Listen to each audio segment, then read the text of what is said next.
Okay, let's talk about overwhelm. That heavy, buzzing sensation where your to-do list feels like a mountain, your thoughts race like panicked birds, and your chest tightens just thinking about the next email. You're not broken, you're human.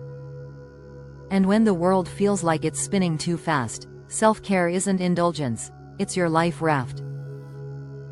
Not the scented candles and bubble bath kind, though no shame if that helps, but the gritty, practical, anchoring kind that actually pulls you back from the edge. Here's what truly works, served straight up in real talk. First, breathe like you mean it. Seriously. I know you've heard this 1,000 times, but when's the last time you actually did it? Not a shallow sip of air, but a deep, belly-filling breath that makes your diaphragm drop. Overwhelm lives in your nervous system, it's your body screaming, danger. Even if you're just staring at a screen. Try this right now. Inhale slowly for 4 counts, hold for 2, exhale for 6. Repeat 5 times. Feel that? Your shoulders just unhitched from your ears. This isn't woo-woo, it's physiology. Longer exhales trigger your parasympathetic nervous system, flipping the switch from fight or flight to rest and digest.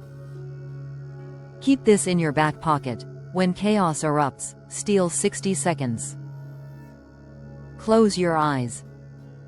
Breathe like your sanity depends on it, because it kinda does. Second, ruthlessly prioritize your must-dos. Overwhelm often masquerades as productivity. You're juggling 15 tasks, convinced they're all urgent, and guilt-tripping yourself for not crushing them all. Stop. Grab a pen. Write down everything swirling in your head, work deadlines, laundry, that awkward text you forgot to answer. Now, circle one thing that, if done today, would make everything else feel lighter. Just one. Not 5. Not, I should really, nope. What's the keystone task? Do that. Ignore the rest until it's done. Why? Because accomplishment, even tiny, builds momentum. Crossing off loading the dishwasher might not feel epic. Well, your brain registers, I handled something. I'm not powerless. It chips away at the mountain, one deliberate rock at a time. Third, dial down input overload. Your brain isn't wired for 24/7 notifications, endless scrolling, and 3 screens blazing at once. That mental static? It's digital pollution. Try a sensory detox. Silence your phone for 90 minutes. Close extra browser tabs. Better yet, step outside. Walk around the block without earbuds.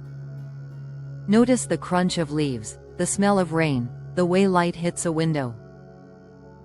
This isn't avoidance, it's resetting your frazzled nervous system. When you bombard your senses non-stop, your body stays stuck in low-grade panic. Creating pockets of quiet, even micro moments, gives your mind space to recalibrate. You'll return clearer, sharper, and weirdly, less buried. Fourth, move your body, gently. Notice I didn't say, crush a spin class, or run 5K. When you're drowning, aggressive exercise can feel like another demand. Instead, reconnect with your body in small, kind ways. Stretch your arms overhead like you're reaching for the sky and sigh loudly. Shake out your hands and legs like a wet dog. Seriously, it releases tension.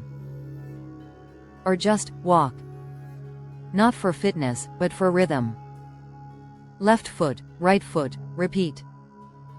Motion disrupts the paralysis of overwhelm. It signals to your primal brain, I'm not trapped, I'm capable. Even 5 minutes of pacing your hallway counts. Your body holds stress in clenched jaws like a knotted back. Physical release tells it, we're safe now. Fifth, name it to tame it. When chaos hits, our thoughts spiral. I can't handle this. This is too much, it's all falling apart. Those vague, catastrophic thoughts feed the overwhelm monster. So, talk back, out loud. Literally say, I'm feeling overwhelmed right now because X, Y, Z. Be specific. Because my boss dumped 3 new projects on me before lunch, and I haven't slept well, and I'm worried about mom's health. Naming the exact sources strips them of their amorphous power. It shifts you from victimhood to observation. This is that feeling. Then, add this magic question. What's one tiny, manageable step I could take toward calm? Maybe it's drinking water. Or setting a timer for a 10-minute break. Clarity emerges when you stop fighting the fog and just describe it. Wrapping it up, overwhelm convinces you you're failing at everything. But here's the secret: showing up for yourself in these small, fierce ways. That's victory. Some days, self-care is just breathing through a panic attack in your car. Other days, it's deleting 27 urgent emails unread. You don't need grand gestures, just consistent, compassionate nudges back to yourself. So next time the world feels like it's caving in, pause. Breathe deep. Pick one rock from the pile. Dial down the noise. Shake out the jitters. Name the storm. You've weathered this before. You're still here. And in this moment, that's more than enough.